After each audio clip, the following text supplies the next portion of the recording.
All right, we're on. All right. Welcome, Black and Tan fans, to episode Donald. 36. Wow. It's a new day. It It's is a new day, dude. Hey, look, I woke up on the right side of the bed tonight. This morning.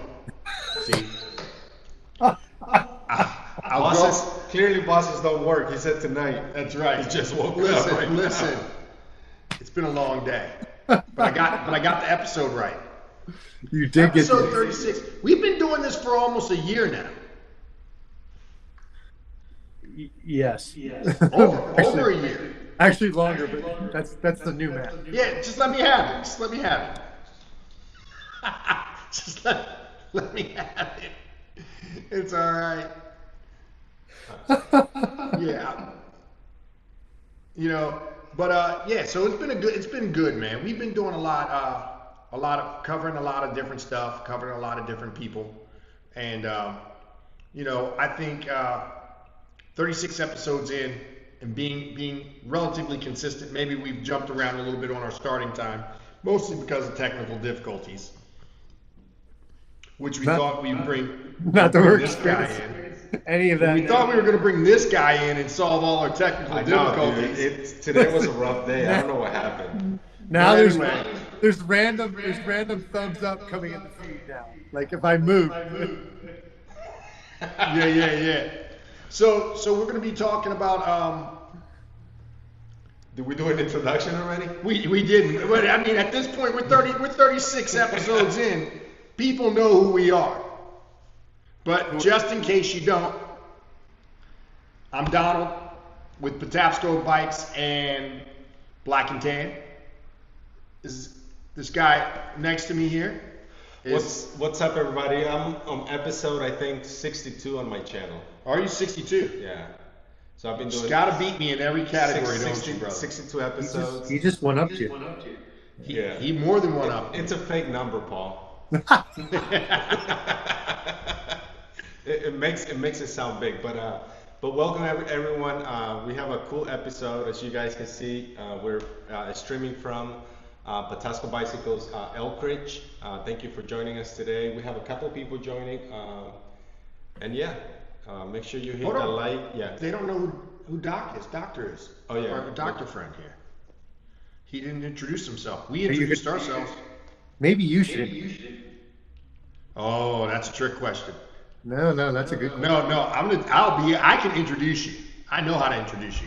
Ladies and gentlemen, the other guy in the room, well, not actually in our room, is Dr. Paul Lavelli. You won a couple of championships. He's a champion, Dr. Paul Lavelli. Soon to be defeated on a hill climb by me, Dr. Paul Lavelli. Sorry. Sorry about that. All right. There you go. There's your introduction. Is that it? Are you done? I'm done. How many KOMs do you have on your profile, Doctor? Let's I start don't there. even. I don't He even. has. You know what? That's a good question. I think he has a couple of pages of KOMs. Really? I think- Pages? Yeah, he has a couple of pages Like of you gotta KOMs. scroll a couple times to see. Yeah, you got to scroll through. I think there's like 20 on a page. I think he has a couple pages. You know, when the weather goes nice, we can go hunting. We can go hunting, but here's, and I'm gonna be honest with you, Elvis. No, listen, I'm gonna be honest with you. As And opposed I'm to not just saying this. I'm not saying this because Paul's online with me. Paul's my good friend. I'm loyal. I'm a loyal guy. I'm not gonna go hunting with you to take Paul's KOMs. Right? That's loyalty. But I wouldn't go hunting with someone else to take yours either. Yeah, mice are easy to take. I I don't just know. ride when people doesn't ride that much. I don't know. There's a couple of guys that their entire website is based on taking KOMs. Wow.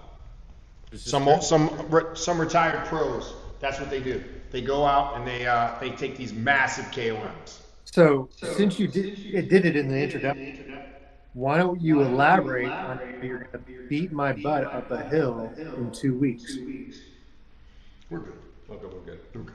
Yeah, I see somebody commented that we have a feedback. It's the audio. We had some issues getting started here, so There's Are some you still echoes here? going on. if you guys still get a feedback, let us know in the chat and we can try to and do Yeah, something about it. might even be your phone. Yeah, I had it on just to monitor the audio a bit, but let us know. All right, so what's going on with the race? All right, so I am right around 200 pounds. I hit kind of like a plateau in losing weight. I talked to you earlier, Paul, and you said that you were right around 180. 185. Damn. So what's going to happen when you get to like 190, 195? I'm going to beat you in arm wrestling. I don't know. That's one thing I'm probably better at than bike riding. But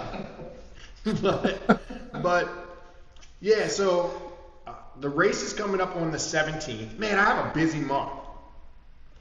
I'm flying out to visit the guys at Pivot Bicycles at the end of the month. We're going to be riding some of their bikes.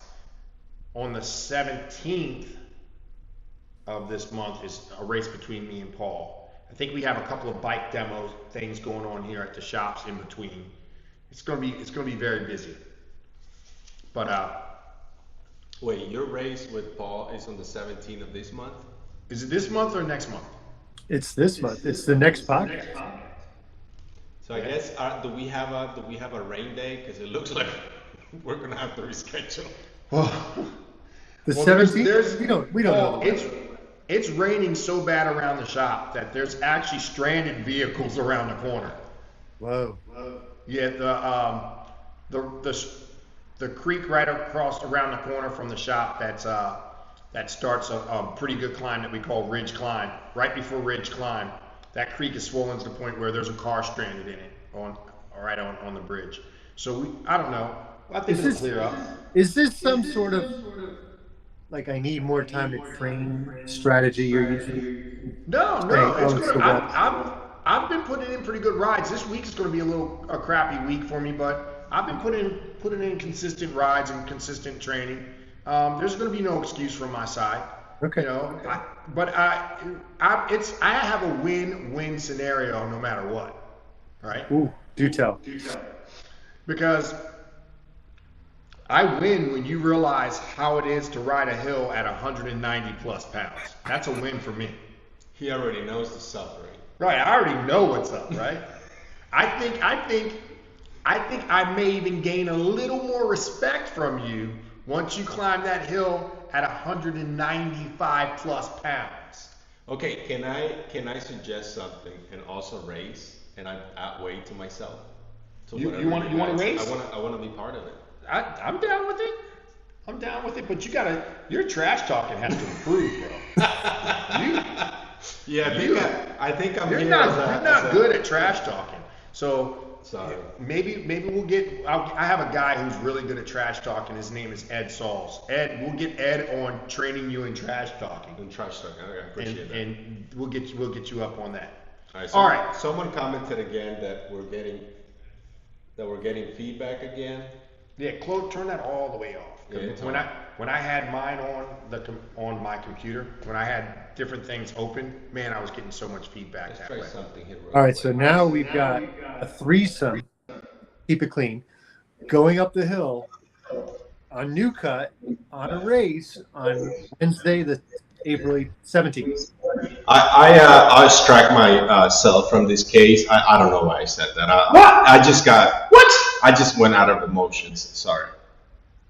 That doesn't even make any sense. I think you should. Yeah, why not? You're part of the team now. I am, but I just want to let you guys as OGs settle this. Okay. Well, maybe I get someone in the it's chat. It's back to watch this. It's back to mano a mano. Mano a mano, hombre. Cojones with cojones. Man, I hope my Spanish is coming off. Like I want people that I want them to double take me and go, is he Spanish? Dude, that's Spanish. He was throwing some Spanish yesterday on the chat. Paul. You like that, right? We had a podcast. We had a Spanish podcast last night. He was throwing some Spanish, man, that I had to Google some of the words.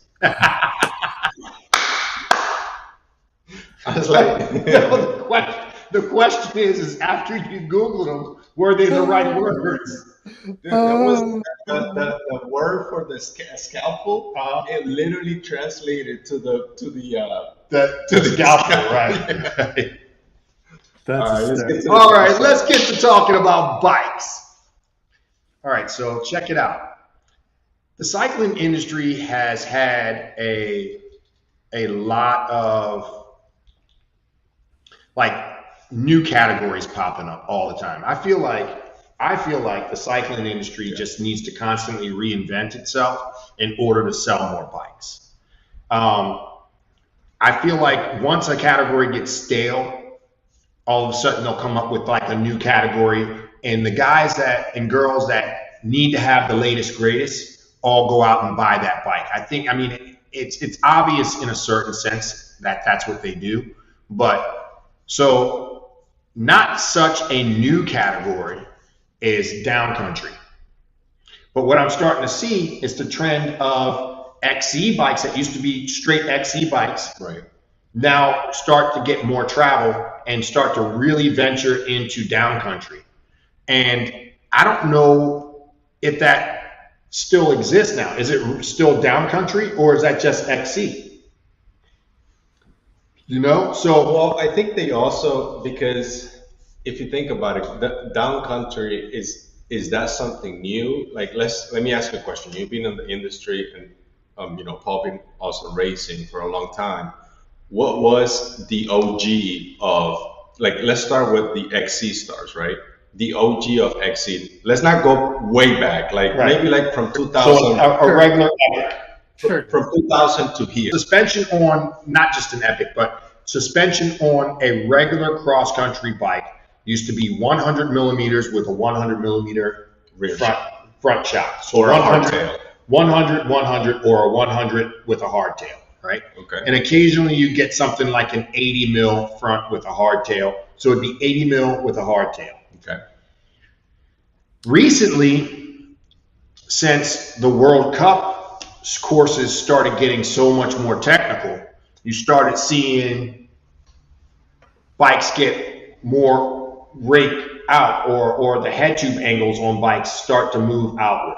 Okay, a rake and head tube angles I know are two different things, but people know what I'm talking about.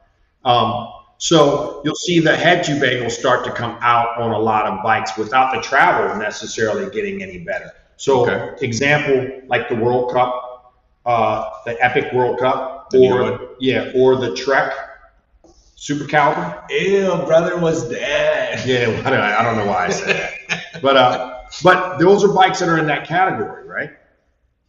So even those bikes are start to change the head tube angle to make it more slack. So when you're going downhill, So you're talking about this section here. Yeah, so the front part of the bike, it's going to go from straight up and down at a 90 to where it rakes, it slacks out. And what that does is keeps you from wanting to get pitched over the handlebars. Okay.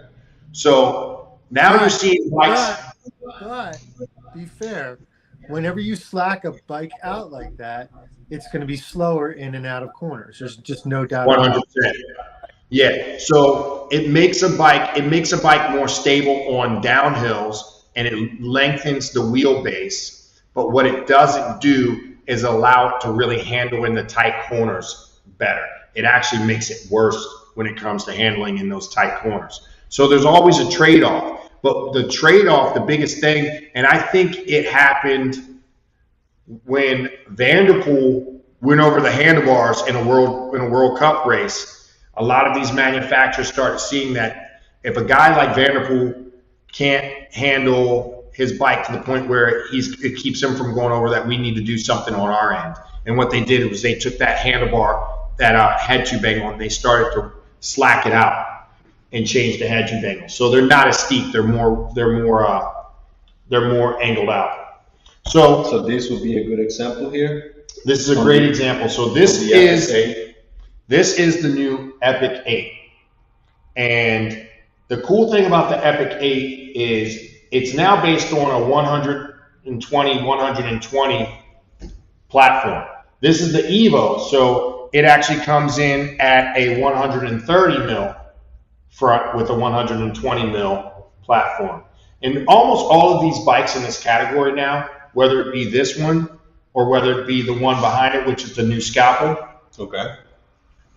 or whether it's the one back here, which is the new, not the new, but it's the Rocky Mountain Element, or on this side, which we have the pivot, which is the 429 Trail 429. That's a beautiful bike. The pivot's a beautiful bike, but I think that's the one outlier. And the reason why I call it an outlier is one, because the pivot's been doing 120, 130 for a long time. And they also call the pivot the trail, right? So they haven't been alluding to it being a cross-country bike. They've always said the pivot was the trail bike. It once was the 429 trail, now it's the Trail 429. So they just swapped the numbers back and forth. But it's always had trail in its name. Okay. How old is Pivot? How old is that? Like they're full suspension bikes? Oh, they've been around forever. Okay. Yeah, they've been around forever. Because it's more like a what do they call it? Boutique? Yeah, Pivot's more of a boutique brand. I mean, technically you can say, a lot of brands are on the boutique if they're not one of the big three, right? So if they're not Trek, they're not Specialized, they're not Giant. A lot of times they're made in smaller quantities and they're more boutique anyway. Versus something like that Paul was riding last year, and he was racing on. Paul, you were racing on a BMC, am I right? No. At one point. Giant Anthem prior. Giant Anthem. And that bike was like a 100, right? 100 mil front, 100 mil back. Yeah. From the Anthem. My Epic is even more slack than that bike was. Right. What's your Epic right now, Paul? The Is Epic. Yeah, Epic is 21, I think. Yeah, No, the travel. 100. 100. Okay, let's be honest. Go ahead. Here's my point. This is Donald and I were talking before, and this is what came up. And this goes back to the whole Vanderpool example, right? So if I'm a bike company and I see Vanderpool go over the handlebars, I know Vanderpool. He's a cross racer, right? He has no problem in and out of corners. You can give him any bike. He's not going to have any problem in and out of corners. What he doesn't have a lot of practice in is going downhill, like on these new XC courses. So we decide as an industry, or the bikes decide, we're going to put 120 travel on the front and back, which makes it slower in and out of corners, but because we're not worried about Vanderpool in that area, what we're worried about for him is going downhill faster, right? We don't want him to lose out on Schurter and other maybe technically more skilled riders on the downhill, so we're going to make him a bike. And then us as consumers, we decide, 120 is the XC bike. I still think that's up for debate. I would, and Donald and I were sort of talking like we should bring this up because I'm not so sure that's the right answer for your local racer, because we're not riding on those World Cup courses. Some of the courses are difficult, don't get me wrong, but they're not of that caliber. I mean, is this, where are you guys getting this from, that it was because of him that this happened? I'm not just saying it was It's just an him. example. It's a hell of a coincidence that after the poster boy of cycling flipped over the handlebars off of going over a drop, that all of a sudden the industry wants to make the rake of the fork. I think what happened was it was an eye-opener that they're making these courses much harder, right? Cross-country courses 5 years ago didn't have big drops. They didn't have gap jumps. They didn't have things like that in a cross-country course. Now they have these things that could cause someone to do what Vanderpool did and flip over the handlebar, because his head tube angle was so steep. If he would have had a more raked out bike, odds are he would have been able to ride away from it. But do you guys think, I mean, we have a question here. Why is it? Okay, someone asked, what does being boutique means, Donald? boutique just means less. Almost fell on my face. I'm like, Boutiques Boutique means like less bikes made, kind of like a Ferrari, a Porsche, or something like that, versus like a Ford, Chevy, or whatever. It's going to be a slightly higher end product, less volumes made, things like that, less dealers around, things like that. I have one point to make here, and it's that we have all of these bikes we have here are 120, 130, and I'm gonna ask you, Paul, and you, Donald. You kind of have something similar right now, but is one of these bikes for you here for the style of riding that you have? Paul, is one of these bikes you see yourself soon on one of these XC down country style bikes? I don't think I need 120 travel for the courses I ride. Okay. I think at that point I'm adding weight, which I'm very particular about. Technically, it doesn't offer me what I think it would offer on a much more technical course. So, and it slows me in and out of corners. And many of the courses locally, there's a lot of in and out of corners, even on the mountain bike race. So. Yeah. Like personally for me, I feel like a 120 is to have fun on the trail. So I always tell people, like, are you going to buy a bike based on your things that you aren't good at, or are you going to buy a bike based on the things that you're good at? Right. For instance, do I buy a bike that's a hell of a climber because I'm not a good climber and I need all the help I can get there? Or do I buy a bike that accentuates the things that I'm better at, like descending, right? Okay. Do I try to make up the time that I lose in climbing by getting a bike that's so good in descending that I make up even more time there, right? So I've gone the route of buying a bike that's a good climber. That's what my World Cup is. Right. But with my World Cup, I descend a lot slower than I do on something else. Because of the shoulder. Yeah, but even though I descend slower with my World Cup, my technical ability still makes me still above average in the technical sections, right? So are you going to buy a bike? Do you buy a bike that plays to your strong points, or do you buy a bike that plays to your weakness? Let me give you an example, though, that I think to clarify the up and down conversation. Before we go deeper, someone can put in the comments, hey, I like the balloons. The reason Vanderpool fell on the course is because they removed the ramp that was there during the practice. I think I heard about that too. Yeah, that's no matter what, that's still not the reason at Vanderpool. They had a practice ramp that people were going down, and Vanderpool just didn't go off the jump right. Either way, however you think it happened, it is what it is. It still happened, and they still started to change the way that bikes were made afterwards. And that's when you start to see a lot of the changes happen were after that. So let me go back. Yeah, let me hear you. What's up, Paul? I want to talk a little bit about what you said about should I just buy a bike if I'm mountain biking racing based on my or weakness. Go ahead. Point out. Can you hear me? Yeah. Okay.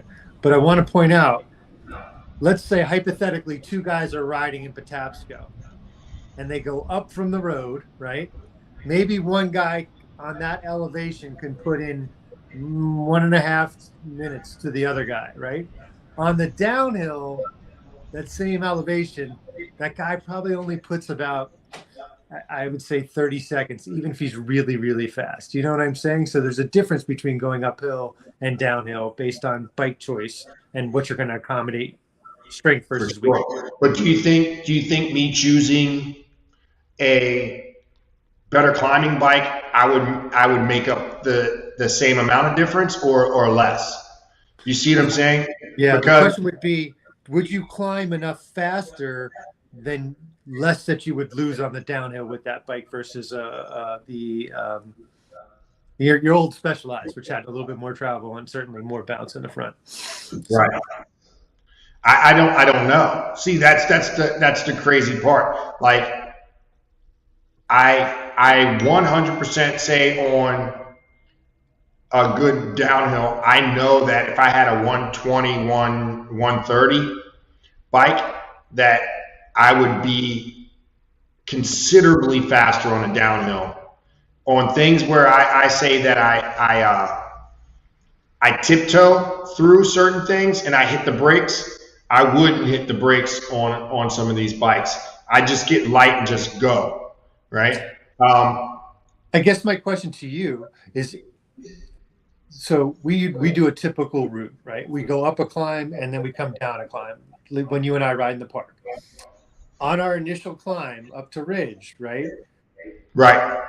Are you faster second-wise than you used to be, as opposed to when we go down Garrett's, right? Really is where we do our exit, right?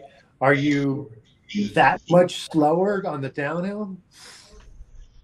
Garrett's is so long and it has enough pedaling that I can be faster on my World Cup than on anything else.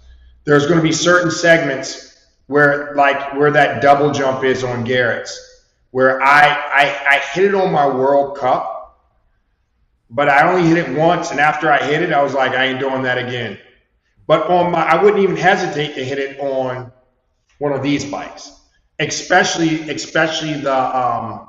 the pivot, where the pivot is closer to a trail bike than a cross country bike. Yeah. Where you look at the Scalpel, the Scalpel, same travel as the pivot, but the Scalpel is closer to a cross country bike than a trail bike, right? This one is 130 as well? Yeah. I thought it was 120. Well, 120, 120 on it, but it's still the same platform, a 120 rear, and you can change the shock. So that's 120. It is 120, 120. 120, 120 on the Scalpel, but same thing with the Epic 8. So the Epic 8, this is an Evo, but the Epic 8 standard is 120, 120. And I would even say that the Scalpel is even more of a cross-country bike than the Epic 8 standard at 120, 120. If they were both on the same platform, 120, 120 platform, I would say that the Scalpel is the most cross-country out of all of these bikes, followed by the Epic Evo, maybe the Rocky Mountain Element, and then more of a trail bike would be the Pivot. I feel like the Pivot, it's like the perfect bike for us around here, like Patapsco. I agree. I think the Pivot's going to be really. I haven't ridden the new Pivot, but before I got to where I am with all these bikes, the Pivot was my favorite bike for years. Even after we stopped selling Pivot, we've gone back to selling them. But even after we stopped selling Pivot, I always told people that the 429 was my favorite bike. And I was in search of finding that feel and that bike ever since. Since then, a lot of other bikes have adopted that platform and made that platform even lighter weight bikes. Our buddy Bill says the new Scalpel is much slacker than it used to be. Yeah, well, that's what we were getting at. I think all the bikes in that category are now have more slack head tube angles than they used to be. That's kind of what I was saying. I would love to see. Remember, you used to love the Evo you had. I would love to see you put that bike up against the current World Cup and then look at the angles on it and say, "Wow, it's probably very similar." They're really close. Believe it or not, the old Evo and the new World Cup, the head tube angles are really similar. They're not there. It's a little more. The old Evo is a little more slack, but it's close. It's close for sure. I'm with what Paul was saying. Like, it all comes down to what you want to do, to like your style of riding, and also, which matters the most, where you're going to be taking your bike. Right. Because if you're going to be primarily like riding Patapsco, then Pivot, Epic 8 will be like perfect. If you're going to be, for our people that is in our area, like Schaefer Farms, Fairland, you will be like on the scalpel. Or if you're going to be racing, then that will be your choice, right? Yes, again, it's riding style. You can convert this to a 120. 120. Yeah. 120. Same frames. Right. Same frames. Well, here's my thing. For me, the real test for all these bikes, because it's my style of riding, will be endurance. Yeah. And the 130, the 120, for me on an endurance, it's too much. I think it will be too much. Yeah, for sure. Yeah. For sure. Again, I like the 120 because when I'm coming around a rooty section, right, and instead of hitting the brakes, I might just literally kind of hop into the roots and try to hop in and bounce out, right? So I'm in and out really quick, and that 120 is going to absorb that initial hit really good. Versus like my World Cup, man, if I hop into a rooty section, I may not come out. Yeah. Right? It's like, so I have to hit those brakes a lot harder than I normally would. A really good test of that World Cup is when we just got finished riding a trail system called Loch Raven Reservoir. And down near the reservoir, it's incredibly rooty and very bumpy. And a lot of those roots, man, just really slowed me down. Where if I was on a 120 platform, I would have just been able to power through it a little bit versus having to feel like I was dragging a little bit of an anchor through there. You said it last time that we were doing the unboxing of the Epic 8. Mm-hmm. The Epic 8 will be perfect for those that know the area for the Shenandoah. If you were to do the Shenandoah, or you, Paul, doing the Shenandoah 100, which of these bikes will you take? The Epic 8. The Epic 8. Oh, I think I would do the scalpel. You would be behind me then. What's that? See, he's getting personal. What is that? Every time. I missed that one, Paul. What was it? I said you would be behind me then. Yeah, I would be. That's a course that has. That's a course that has a lot. I mean, the cool part about it is that's the only course that I've ever ridden where I had to stop in the middle of a downhill and shake my arms out and shake my hands out because I was just getting so much arm pump from riding. Now, granted, when I did it on a hardtail. It was years and years and years ago. I think it might have been the third or fourth time they've ever held the Shenandoah 100.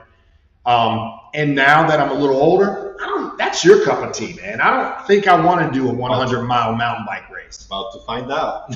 Yeah. I don't think I want to do a 100-mile mountain bike race. We have Splash MTV on the chat. Thanks for joining, brother. He says, agree, style of riding is everything. I use all of my 1,500 mil. Yeah, 150. Yeah. 150 mil on every trail ride because I just jumping on everything. Yeah.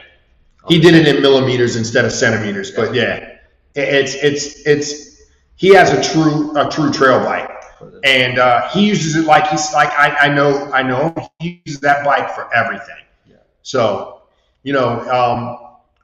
if going from point A to point B is not going from point A to point B as fast as you can is not like what you're looking for, then there's no need to do an XC bike. XC bikes are just that. They're cross-country race bikes. If you don't have a desire to go point A to point B as fast as you can, get more travel. More travel, the better, right? All the way up to the point where it's no longer fun, right? Because where the fun will go away is when you have to take that 160 millimeter of travel fork and bike and climb up to the top before you can have your fun going down, right? That's where it's not fun anymore. I believe that you need to have a bike and put yourself in the mindset that you no matter what, you're going to climb. Right, yeah. Right? So accept the climbs. Yeah, accept the climbs and try to make it fun for yourself. Yeah. You know what I mean? And one way to do it is to have a bike that can actually climb well. and you're not just completely blowing up on the climb, getting up there so you're completely tired and can't ride it down because you're so tired from the climb. So in my opinion, I think the best bike in this area, one of the best bikes would be, like I said, I think the Pivot is a machine for this area. I think you can do a little bit of you can do everything you want really good on that platform. And although it's the same platform as the Epic, I can only go by what since I haven't had the Epic out on a trail, I can only go by what I know about the Pivot. Right. You know, very similar. We're gonna get back to how much of a difference on the shock being like this. What is that, like vertical? Or right. Than being like the Pivot. Well, they're different kinds of suspensions. But on like how, as far as like, that's a whole nother show. Okay. It really is. It's like it's looking at the different styles of suspension all the way down to, like, I keep bringing up BMC because I've been really looking into BMCs. right. They have a lower a shock on the BMCs where the entire suspension linkage and everything is at the bottom. Okay. So it looks different than everything else. It's just another way. Listen, suspension is such a loaded, like, people say suspension, they say 130, they say 120. Who even knows if their shock is set up correctly? Like, people, there's so much to attend to with suspension. There's so much to suspension. You're right. It can 100% be just one of those things where you can have, like, you can be out there all day long trying to figure it out, right? Like, there's people that set up suspensions almost professionally, just like you would go and get a road fit. There's people that set your suspension up and make sure that you're dialed in on your suspension, just like fitting yourself on a road bike. It's equally as complicated, if not more so. Which means then you have to realize, you have to be astute enough as a rider to realize those subtle changes in your suspension. Right. Setup. So Ricky says, I have the new four-stroke. What's that? It's a bike. Yeah. So yeah, the four strokes are a great bike. I mean, there's so many good bikes out there that we can in that category. I mean, it's endless almost. So there, like I said, it could be every major company has a bike in that category. is there category anymore? Because now we're saying, there used to be, you needed an XC bike, then you needed an enduro bike, then you needed a downhill bike, and they were three distinct machines. That's what I was saying. Now we're getting closer, right? Yeah, that's what I was saying from the beginning. Are they just creating categories to sell bikes, right? Because 4 or 5 years ago, a 100, 110 millimeter bike was all anybody needed. Now they're saying, because the XC World Cup XC course, which 99% of us will never hit an XC World Cup course ever. Do we really need a 120, a 120, 130 bike? Or is our old bike still good enough? Right? But we're just like the Patapsco trails haven't changed. The Patapsco trails haven't changed. They have not changed at all. It's just like having the latest iPhone, right? So you get into we're all bike nerds, and we see a new product and we get all excited about it, and we think that we need to have it. And we'll almost convince ourselves and give ourselves reasons that we have to have the newest product, and that's coming from someone who sells bikes for a living. We don't necessarily need it. Is there a difference? Yeah, there is. That category has always existed. It's just now more dominant, and you're starting to see it more. Like I said, the 429 Trail has been out for a long time, right? That's not a new bike and not a new platform. On the 130. Yeah, they've tweaked that a little bit, but for the most part, that bike's been the same for the last 6-7 years. I mean, I had this one on 120. That was my first time. I mean, as we said on other videos, riding full suspension 120, 120. I mean, and just going, like you said, going downhill, it just gives you so much, like it just eats everything. Like, Gives you confidence. it gives you confidence. Like you don't feel the roots, you don't feel the rocks. You just go So you're going slow, downhill. You're going downhill a faster. lot faster. You want to hear something crazy about that? You crash harder when you go faster. just letting you know. Just Not letting if you hit the know. brakes. Now I got a good story to tell about Paul. Oh no! Is this about me losing my elbow on Garrett's? Is that what you're saying? Is that? No, I knew where you're going. Once you said that, I'm like, he's gonna say. It's not a video. It's not a video, so it's just me and Paul. So Paul, when we started first riding together, I think it was like 3 years ago, we started riding mountain bikes together, and Paul would just drag me around the trails all day long, like. And when we get on the long downhills, I would get in front, and Paul would kind of let me lead out. This particular time, Paul was just killing it this day. I mean, he was noticeably faster. And I said something to him at the top. I was like, "Man, you are really rolling on these technical stuff. You're getting it." And we were coming down the hill. And we made a sharp corner, and somehow or another, Paul got out in front of me a little bit, and he kind of disappeared. And as I went past, I literally see his bike, and there's no Paul. I go up a little bit more, and Paul's kind of down in the bushes down here. And like I said, the faster you go, the harder you fall. The harder you fall, Yeah, he was all right. Ripped his elbow open, but yeah. That's what happens with speed. With speed comes a big responsibility.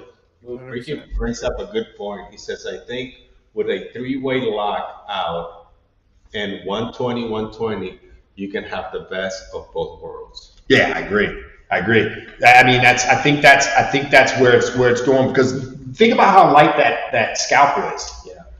That scalpel was 2 pounds lighter than the Epic Evo. Now, we got to compare apples with apples.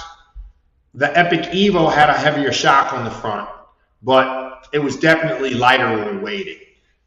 You can take a bike like that that's going to weigh 24 pounds out of the box, and it's not even the highest build. It's like 24 and a half, 25 pounds with converted to tubeless.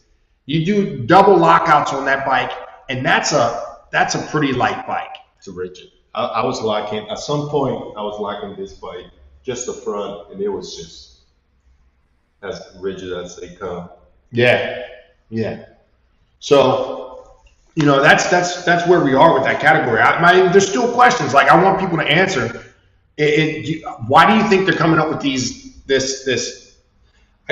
category? I wish when I started writing, I mean, I'm sure there was content like what we're doing tonight, because dude, like for me to find the style of writing that I like, it took like 6 years, and in those 6 years, I went from 27 plus, from 27 plus, and then I got into a fat bike, and then into like a hardtail titanium, and then I went back to 20. So I went like to so many bikes trying to find like what I like, into like I came into like the downcountry XC world. Is that what you like though? Where that's what I like.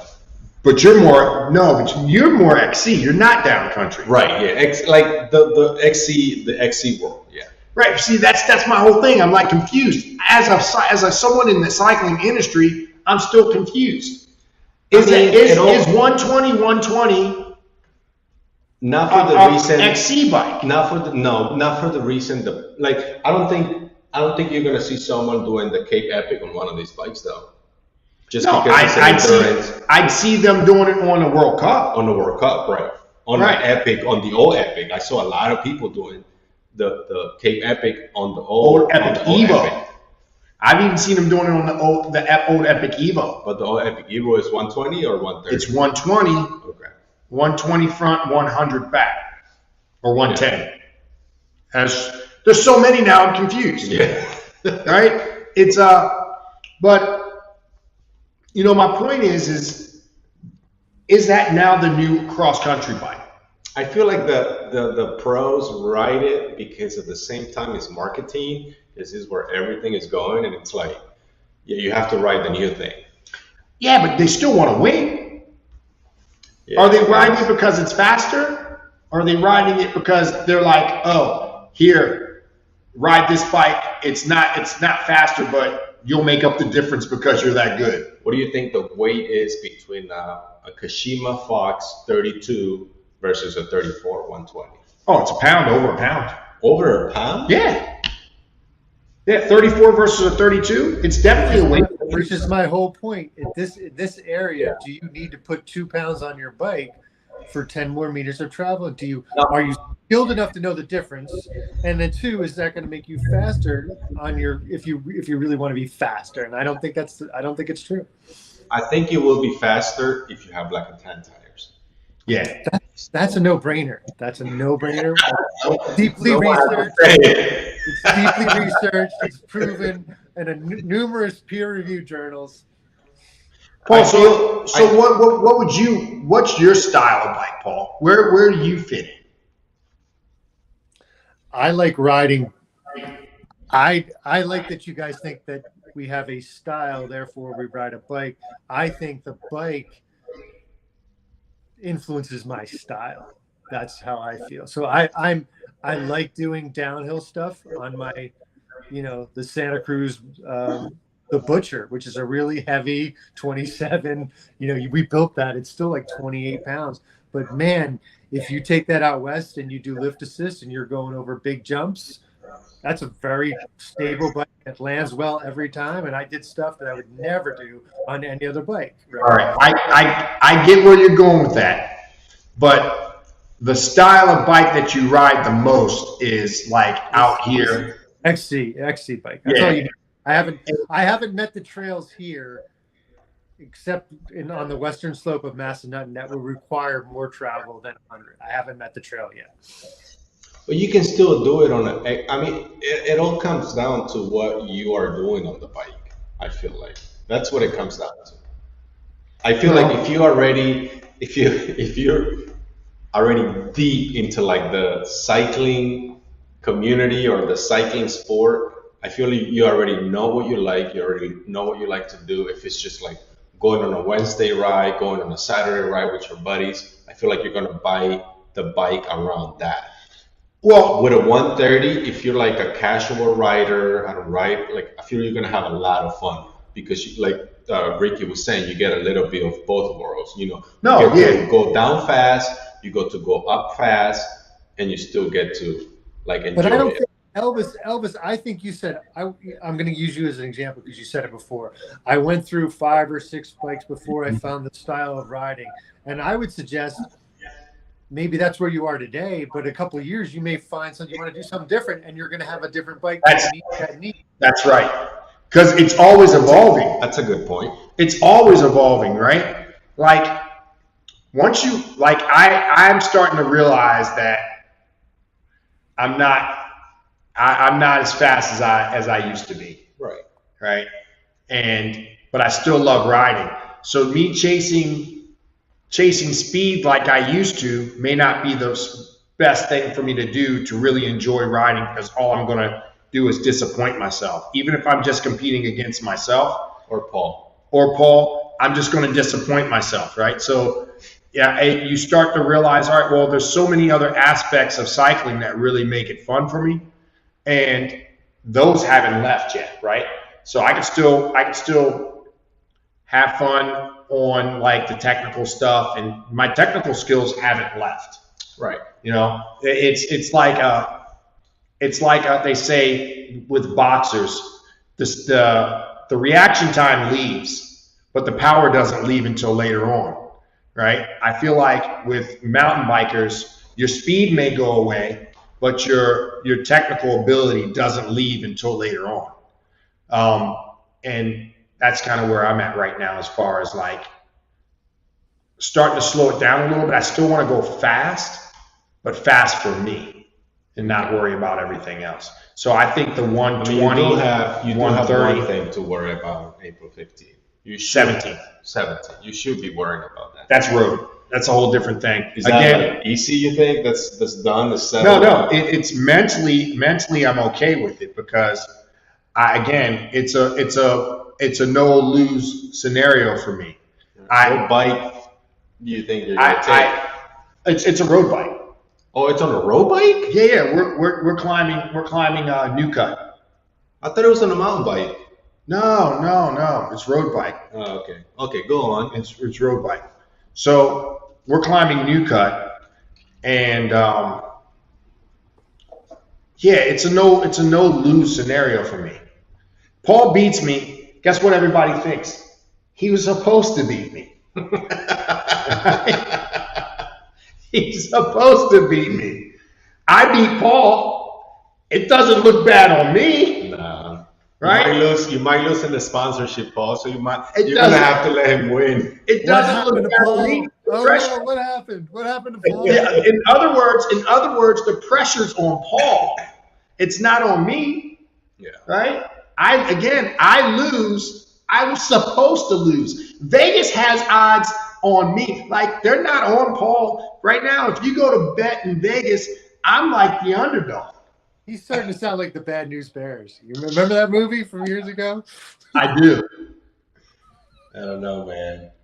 So, I think this is because like we get a lot of people. I mean, I get a lot of questions. Hey, what bike should I get? But I think this is a good point because these are like fun bikes. These are like good bikes for our. Are they? I think so. All of them.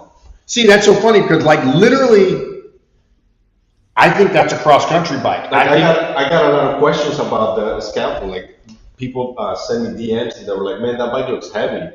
No, Like, it's not. light. I was like, "It's not heavy. It's actually light. It's really light. Yeah. It's like it's 4 pounds heavier than my Epic, and this doesn't have all the components that my Epic has. Right. That bike is a middle of the line bike Yeah.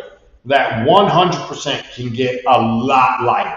And it's not bad right now. Like I said, I think it's 24, 25 pounds. 24 pounds. Like if this was me right here, I would do no dropper, drivetrain. I guess the handlebars are okay, and maybe a And guess what you're turning it back into? A pure cross country bike. No dropper pose. Yeah. I like I said, each bike represents, even though they're the same category, each bike represents a different style of rider. Now, do you want to do prices on this?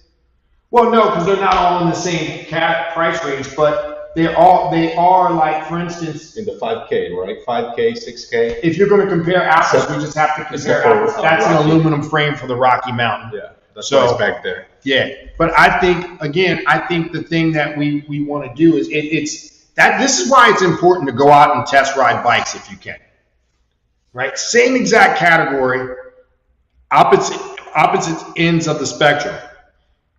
That's going to be, again, pure cross country, not pure cross country, but definitely more cross country with the scalpel, and a light duty trail bike with the 429. Right. That's a trail bike. That's a XC bike. Same category.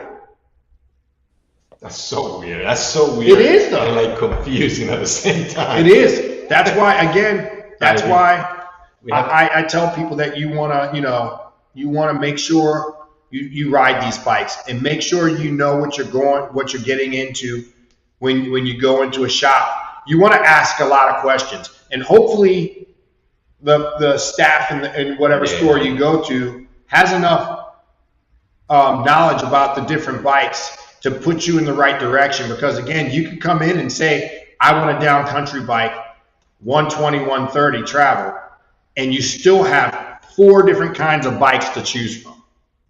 Yeah, I mean, you have to do. We go back to this because at the same time, you have to do your research of what you're going to be doing. And I feel like the other day, someone came in and they were looking for a bike, but they didn't know what to buy. And you kind of like took the time to like, hey, what are you going to be doing? You gotta ask those questions. And you know what? And I'm going to put you out there because there was one bike here that you were trying to sell. It was the SRT. Yeah. SRT. And then she asked for the bike, and then she told you what kind of gravel she was going to be riding. But you were trying to sell the bike for a while, and you're like, no, that bike is not for you. No. Even though she asked, like, hey, that's a nice bike. You know, you told her no, the other bike was better. So I have a responsibility. I think I have a responsibility with a handful of things. one of the things that I feel like, and I'm passionate about, is selling someone the right bike for their needs, even if it's not a bike that we carry, right?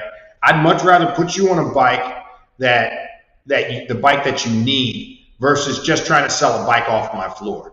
Because if you do it the other way around and you just try to sell a bike off the floor because you sat on it for a long time and you're like, oh, here's someone that can buy the bike. It's not what they need, but I can sell them this bike. It'll come back to haunt you every single time.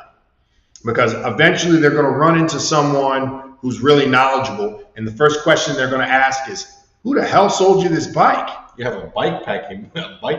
Yeah, right. Or, it's like, having the right tool for the job. Will it get it done? 100%. But when someone's spending upwards of $5,000, $6,000 on a bike, the last thing you want them to do is feel like, man, he just talked me into this bike and it's not the right bike for me.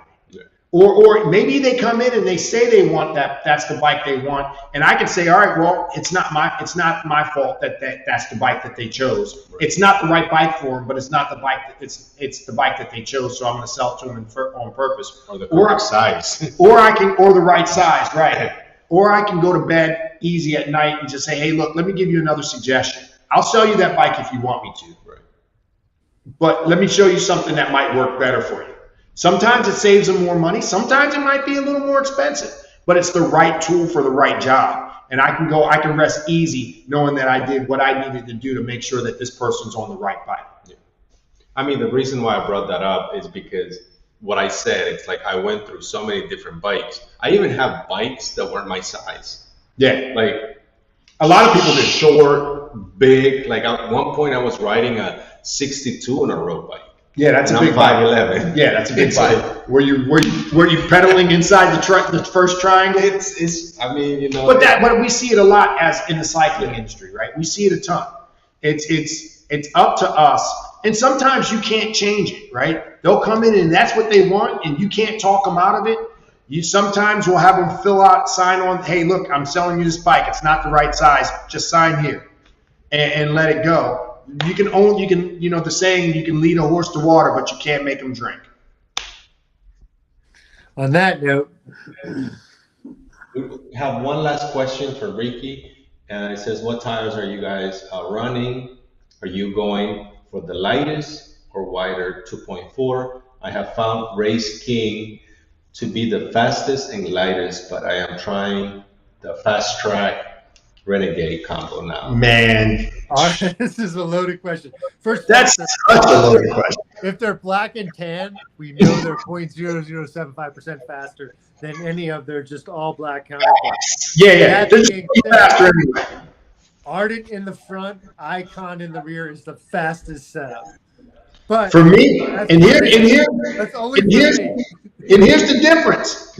I'm running specialized ground control front and back. I'll run a slightly wider one in the front, and I ride a slightly narrow. I ride as big as I can stuff in the front of that bike. I'm gonna ride that bike because if the front end goes away, you're done.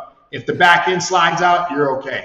But yeah, man, ground controls all year round for me. Fast Track for me, 2.2. Yeah. Rear and front. Yeah, I like to really in corners. The narrow setup. That's a narrow setup. I couldn't do that. What, 2.2? Nah.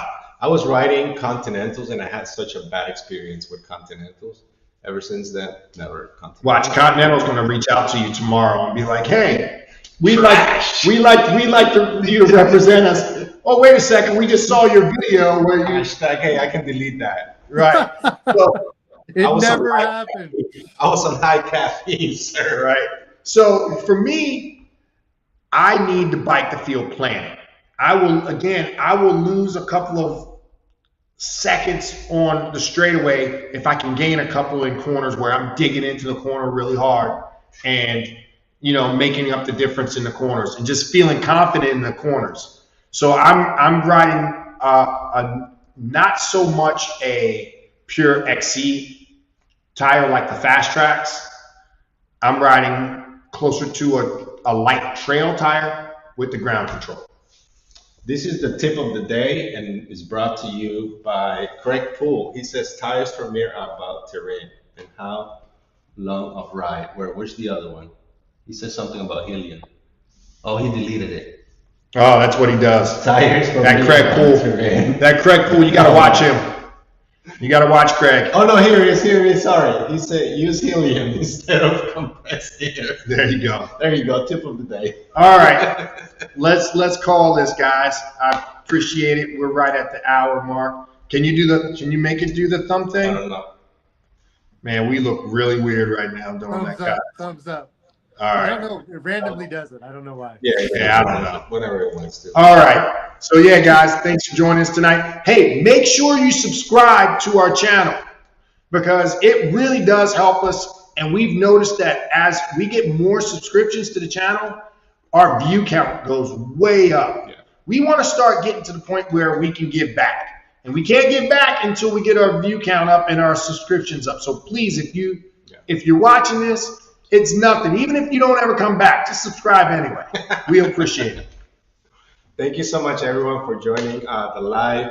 We had the chat really nice for the questions, the comments, everyone that joined. Yeah, like Donald said, make sure you subscribe. We have both channels, Black and Tan, which is in the bio of the video, Black and Tan, and DMV MTV. And I'll leave you guys with the doctor. All right, Doc. Take care, guys. Good to see you. Next 2 weeks. 2 weeks, we'll be on the road. We will be live from the road. We'll be live from the road. From the road? Yeah, we're gonna be live from the race. Oh yeah, we gotta set those drones up. We'll set it up. We're gonna have to start. We're gonna have to start the technical side of it the day before. Yes. But we'll get it to you guys. I promise. We need a Shimano vehicle that is following the race. We could do that. Shoulder we camera. we know those people. We can race in slow motion on the day before. There you go. All right, guys. All right. Good night, everyone. Later. Good night.